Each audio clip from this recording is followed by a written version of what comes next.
د ژوندون ټلویزیون ډیرو درنو او قدرمن لیدونکو سلامونه، ستړي مه شئ، وخت مو په خیر، خدای دې وکړي چې روغ جوړ خوشحاله به اوسیږئ.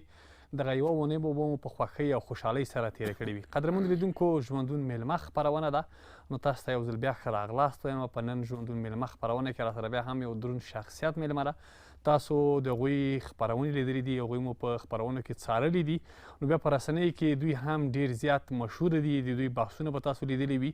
استاد توریالی همت نن په خپرونه کې راسره میلمه ده. ژوندون میلمه خپرونه ده. تاسو دی په سیاسي خپرونو کې لیدلی، خو نن موږ سره په یوه ټولنیزه او اجتماعي خپرونه کې میلمه ده. نن به د دوی د ژوند په اړه خبر سئ، د دوی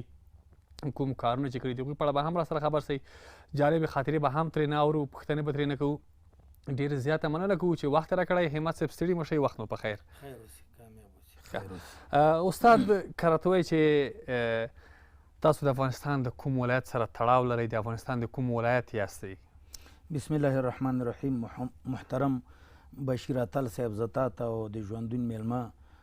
پروګرام لیدونکو، برنامې لیدونکو او کارکوونکو ته السلام علیکم ورحمت الله وبرکاته وایم. وعلیکم السلام ورحمت الله. زه توریالی همت نومیږم، د افغانستان د لغمان د ولایت یم او په قوم علي خیل یم. ښه، ډېر ښه. استاد محترم، زده کړې مو تر کوم ځای پورې کړي دي؟ دا چې تاسو خپله استاد یاستئ، تا سره به جالبې خاطرې وي. مکتب مو د کوم ځای پیل کړی؟ د کوم ځای مو مکتب شروع کړ؟ مکتب مې د لغمان حیدرخاني ابتدایه و، هغه وخت اوس لیسه شوې، او د ظاهرشاه په وخت کې دلته ویلی، او بیا د هغه نه چې فارغ شوم 12 نه بیا په پاکستان کې، نو د حفیظ الله امین په وخت کې موږ مهاجر سوي، یعنې شورویان لا راغلي نه ول چې موږ پاکستان ته هجرت کړی. ښه، له کله دی چې دلته مکتب شروع کړه، هغه وخت به دې په یاد، هغه دوره به دې په یاد وي څو کلن وي چې مکتب دې شروع کړه؟ کوم وخت کې مکتب ته داخل شولې؟ مور پلار کوم وخت کې مکتب ته داخل کړی؟ نو دا خو ټول هغه و چې 7 کلنۍ کې به مکتب کې داخلېدو، او زه 7 کلنۍ نه مکتب کې داخل شوی یم. او ته فراغت پورې موږ همغه هم صنفیان یو، همه 28 کسانه. دا اوس هم د ټولو مې خپل نومونه هم زده دي، او د پلرو نومونه مې زده دي، حتی د ځینو که یو هغه وکړم د مورګانو نومونه مې هم زده دي. ځکه چې دا موږ هم صنفیان چې وو، نو الحمدلله نه زه ناکام شوی یم او نه د ما هم صنفیان. او زه په ټوله دا دوره کې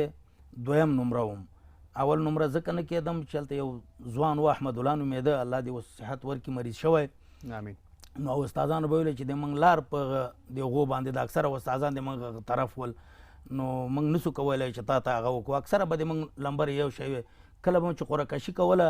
نوم به د همغه راووته، لمبر به یو شی وی. نو ما ته به یو نه وه اول نمره 2م نمبر ویلی، یعنې 2م نمبر اول نمره. ښه، استاد محترم، تاسو خپله اوس استاد یاستئ، استادي مو کړې ده، شاګردان مو روزلي دي. په هغه وخت کې چې تاسو خپله د ښوونځي شاګردان وئ، تعلیم مو کاوه، درس مو زده کاوه، د کوم استاد څخه مو ویره زیاته وه؟ کوم کتاب مو ډېر نه زده کېده؟ یاره ما خو خپله د ټولو استادانو به دونه ویرېدلو چې موږ به کله استاد ولیده چې په لار را روان ده، او موږ به ځان پټ کړه چې دا استاد تیر سي، دا د ډېر د احترام په خاطر. او موږ داسې فکر کوو، حقیقت هم همدا ده چې په دنیا کې چا به ویلې بادشاه، هغه وخت بادشاه و ظاهرشاه، موږ ویلې ظاهرشاه چې اصلي خو دا استاد ده. ما ته خپله اول پلار او بیا استاد د ټولو دنیا نه زیات ښکارېده، او حقیقت هم دا چې حقیقت کې هم همداسې ده. او دویم زه په دې باندې د موږ هم صنفیانو دا پوښتنه دې ونه کړه، واړه کلي نه به چې تورې د موږ کلیوال، ما یوه ورځ هم غیر حاضري نه کوله، او هر ځل به ما چا خلک تقدیرنامه د دې اخیستله چې دا غیر حاضري نه کوي. د خدای فضل و مریضېدل هم نه،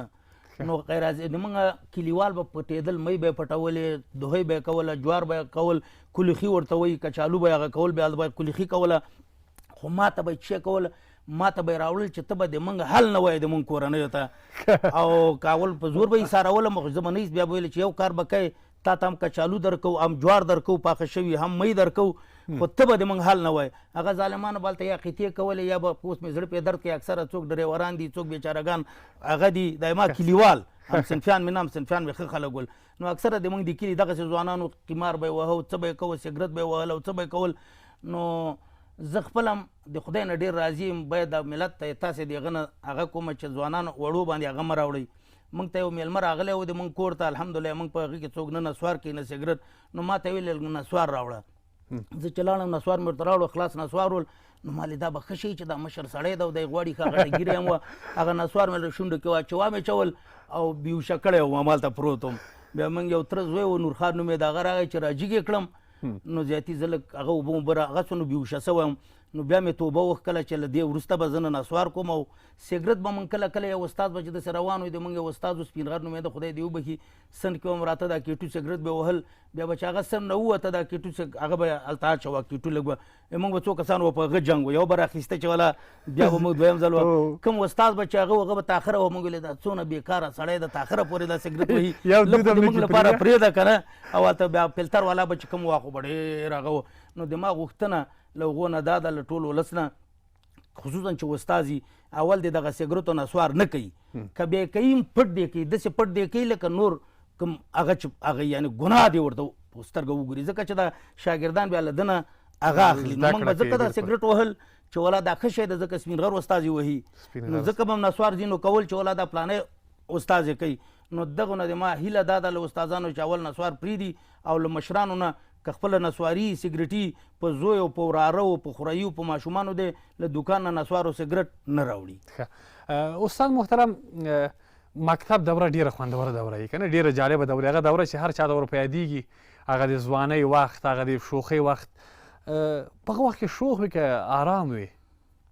ولا یو شی ووایم د خدای قدرت د ځان هغه نه کوم اکثره نو دغه شوخ وم او اکثره لایق کسان به شوخ یو د موږ اول نمره چې و دا شوخ نه و او نور احمد الله نومېده نور چې څومره اکثره هغه و دا شوخي ماشوم چې شوخ نه وي او غلی ناست وي په کار ده چې هغه سړی ډاکټر ته بوځي هغه به مریض وي نو ماشوم شوخي سره هغه کوي خو انشاءالله بې ادبه شوخان نه وو همغه وخت کې موږ پسته وخته به هغه کېدلو نو موږ به مونځ کوو خو خفه په دې و چې په همغه وخت کې د ظاهرشاه په وخت کې موږ به چې جمع ته لاړو او د ماسپښین له خوا نه د موږ هغه مازدیګر وخت به هم پکې راته و ماسپښین هم د مازدیګر مانځه ته به د موږ یو دوه استادانو نه پرته نور به حتی بیچارهګان تنا به یا کو یا نه کو هغه مانځه ته هم نه راته نو ډېر خفه کېدلو چې هغه وخت کې د مانځه یو ترتیب په دې هغو کې ډېر هغه نه و تنهایي به چا کول د جمع سیستم نه و موږ 600 کسانو د 8 نه 12 600 کسانو کې به چې ډېر جمع ته راغله هلته به 25 کسان به هم مانځه ته نه راتلل نور به نه کاوه نور به کو به تنا به کو یا داسې وکړه د جمع هغه ډېر تلقین چا نه کو چې یو مونځ په ویش منځو ده اوس هم زه په ولس باندې غږ کوم اکثره جوی کې یوه جمع وسي خصوصا د لارې جومات یا د بازار جومات بیا راځي یار یو له سر له ډاګې وهي دا یو په یو ثواب ده که یو مخکې سي نور پسې ودرېږي دا یو په ویش ثواب ده او دا مانځه کې شرط نه دی چې تا باتمن پټګی او تا به ګیره وي ګیرکلی سړی مونځ ورکوی سي چې ګیره یې کمه یا مونځ ورکوی سي چې خرقولۍ په سر یا مونځ ورکوی سي چې پټګی په سر خو ډېر ښه ده ځکه دا سنت ده چې ګیره یې دایمي امام به یې نه جوړی یو مونځ مقصې ویلي پیغمبر علیه السلام وایي چې صلو خلف کل بر و فاجر رسول الله وایي چې الفاسق و فاجر پسې مونځ وکړو که هغلته یې سګرټ هم وهل چرس وهي چې نیشه نه وي رئیس دلته اودس وکړي مونځ راکړي مخکې سي مونږ مونځ ورپسې کېږي دایمي امام به یې نه جوړو قیمار یو سړی وهي راځي دلته کې دا د ما تاسې الحمدلله د ژوندون میلمه خپرونه ده چې خلک دغه ثواب ډېر وګټي یو په وویشت ته یو ځای کې یو شی خرڅوي یو څوک یې درنه 1 روپۍ اخلي ګندنې هغه ته یې ورکوي که یو څوک وویشت اخلي وویشت والا باندې که نه بالکل نو دغه وطنوالو باندې هغه د مولوي صاحبانو باندې هغه دا ده چې خالي ځان ټیکهداران د امامت مه جوړوئ چې هم دا مونږ یو پټګی نه یو ګیره نه یو مونځ به نه کېږي نه یو په وویشت پسې مولوي پسې هم ده ما پسې هم ده تا پسې هم ده ګیرکم پسې هم ده ګیرخیلي پسې هم خو ګیرکمو نه مې هیله ده چې ګیرې لویې کړي ګیرخیلو نه مې هیله ده چې ګیرې پرېږدي خو که چېرته تر هغه پورې چې خدای هدایت ورته کوي او توفیق ورته ورکوي تر هغه پورې ګیرکلی مخکې سو لوی مولوي شیخ الحدیث راځي ورپسې به درېږي که ونه درېده دا شیخ الحدیث نه دا شیخ الشیطان ده چې وایي چې ولا ګیره بې ګیرې مخکې ده نه رسول الله صلی الله علیه وسلم وایي رسول الله وایي چې ورپسې کېږي او ته وایي چې ورپسې نه کېږي نو د تا ومنو که د رسول الله موږ د رسول الله منو رسول الله ځکه چې دغه امتیان باید یې ومنو. ښه استاد محترم په هغه وخت کې د شوخۍ تر څنګه که نه ځینې وخت دغه د مکتب معلمان چې څوک شوخي کوي بیا یې وهي که د کوم معلم د خوا وهل شوی یاره په شوخۍ مې ډېر وهل خوړلي دي هغه وخت لکه موږ به ورته په عامه لهجه قپایي به ویلې په پښو به په لاک ته ویل یا به په لاس وهلې یاره اکثره وختو کې په قپایي کړی نه ویلې به چې غیر حاضري نه کوي، خو ما په سند کې به لږ لږ شوخي کوله، کله کله به تیږې را سره وي تخته به مې داسې ویشتله او بیا به بل چا اړوله، بیا به شهیدان ویلې چې نه ده ویشتلې، داسې شوخیانې وي، الله دې راته معافي وکړي. بالکل امین. کور نه همت صاحب په هغه وخت کې د مکتب په دوره کې له کور نه دې غلا کړي چې دله پټ کړي لکه مثلا میوه او بل څه چې مکتب کې به دې شاګردانو ته راوړه خپل صنفیانو ته ورکول به دې؟ یاره الله دې راته معافي وکړي. او من کور ما ته به کله کله ما به بیا صنف کې ډېره هغه وخت خو غریبي ډېره وه چې ولا 2 هګۍ راته پخ کړې وې، دا به مې ویلې کله به جوشانده هګۍ راکړې. نو هلته یو استاد غلام رباني سره د دې چې ما سره لږ هغه هم وه، نمرې مې څه کمې راکړې، خو ښه سړی و، لمونځ به یې کوه، نو ما به یو هګۍ هغه ته هم ورکوله. اوس سپین ږیری سوی ده، الله دې ورته صحت ورکړي، ډېر کمزوری ده. لکه مثلا د وادونه ډېر وه که نه، هر چېرته مثلا خلک تله دوستان ملګرو انډیوالانو سره به یو محفل نیم محفل ته به تله که نه، بیا هلته مې شوخي نیمه کوله. مثلا په وادونو کې په هغه وخت کې لکه دغه ساز سرود ډول و اتڼ دغه شیان وو، کله داسې له کورنۍ نه پټ وادونو ته هم چېرته تلئ که نه ملګرو سره انډیوالو سره چې چکر مو وهلی؟ والله د ما پلار عالم و الحمدلله، ما کلیوال به ما د هغه ګوري، هغه وخت کې ختمونه وو د هغه به نو زه به ورسره هر ځای ته تلم، اذان به په جومات کې ما کوه، او نو د خپل هغه نه به هم شرمېدم چې پلار د عالم ده او اذانونه کوي، او هلته اوس سندرو ته نڅونه مو وړکتوب نه خدای پاک ما باندې رحم کړی و، د ما د کلیوال به د ما هغه اوري چې زه دغسې ډېرو دغه بعضې هغو ته نه ورتلم. ښه، کله چې خپل واده دې وکړه، په خپل واده کې څنګه یو خوشحالي دې کوله ودې لمانځله خوشحالي که نه، لکه مثلا ساز سرود ته په کور کې اجازه وه که نه وه؟ نه، ما چې خپله واده وکړو موږ په پاکستان کې وکړو، او د ما داسې واده و چې هغې کې داسې شخصیتونه راغلي وو چې زه اوس نومونه واخلم ښه به هم نه وي، خو بیا هم اوس مې وویلې اسامه بن لادن د ما واده ته راغلی و. د دې معنا نه لري چې اوس ما سبا راتات کړی څوک وایي چې چاله دا خو هغه وخت و، هغه وخت کې اسامه هم هیرو و او دا نور هم، نو د ما واده ته اسامه بن لادن راغلی و. بیا چې راغی نو هغه یو دایره وهله، بیا تومانچه واخیستله، 2 ډزې یې وکړې، چې ډزې یې وکړې مانسره ورته وایي یو کم ده، بیا هلته کمانډري ورته ویلې پاکستاني کسان راغله چې دا ډزې چا کړي، دا موږ بیا یو ځکه هلته ډزې بندې وې، نو د ډزې وکړې، موږ ویلې چې اوس دا د موږ یو میلمه ده او دا او ډېر زیات هغه د ما هغه ته راغلي وو، تقریبا خدای ګواه ده چې 80 موټرو نه زیات له پېښور نه راغلي وو، دا د معهدو د پوهنتونو دعوت الجهاد پوهنتون، معهد شرعي، معهد ابو حنیفه، دا خلک راغلي وو. خو اسامه بن لادن بیا موږ ورنه که اوس مې یادېږي، موږ وایي څه وایي، بیا هغه ویلې چې موږ ویلې پیسې غواړي، وایي ورې کې غریب خلک دي، بیا موږ 2000 روپۍ موږ ورکړې، 15000 اسامه بن لادن د ما د واده په شپه موږ ویلې چې دا رانه بو نه ځي،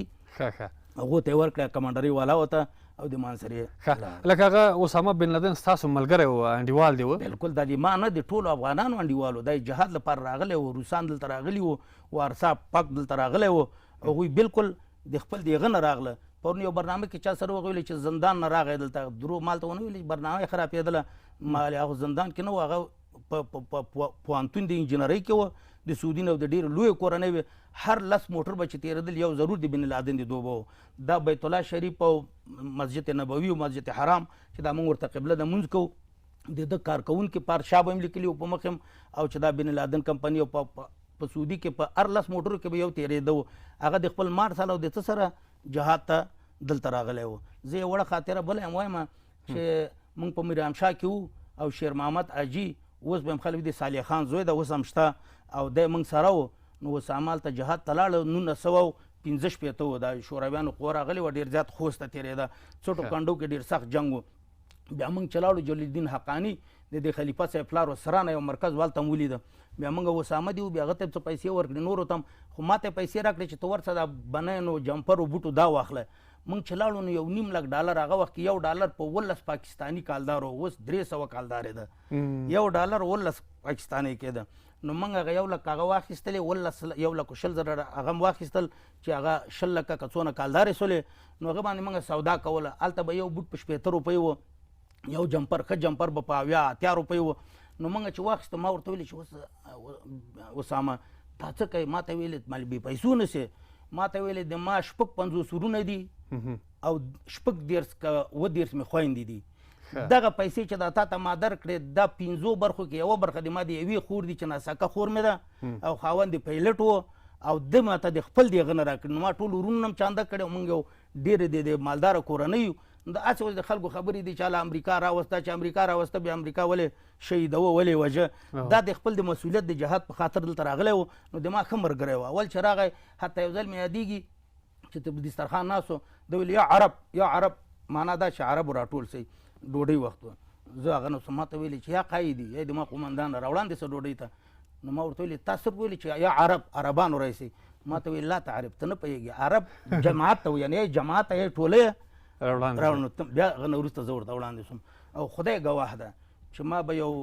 200 منځونه زه به امام و ده به ما پسې منځونه کړي د ده خاص ملګری و او انس شهید سو زه ورسره همالته هم دی مې لیده چې همالته جنګېده نو یو سړی چې جاسوس وي او سړی چې د CIA او د امریکې سړی وي هغه بیا جنګ نه کوي او چې مالدار هم وي نو دا د دنیا د امریکې هغه ده چې له اتل نه غلام جوړوي او له غلام نه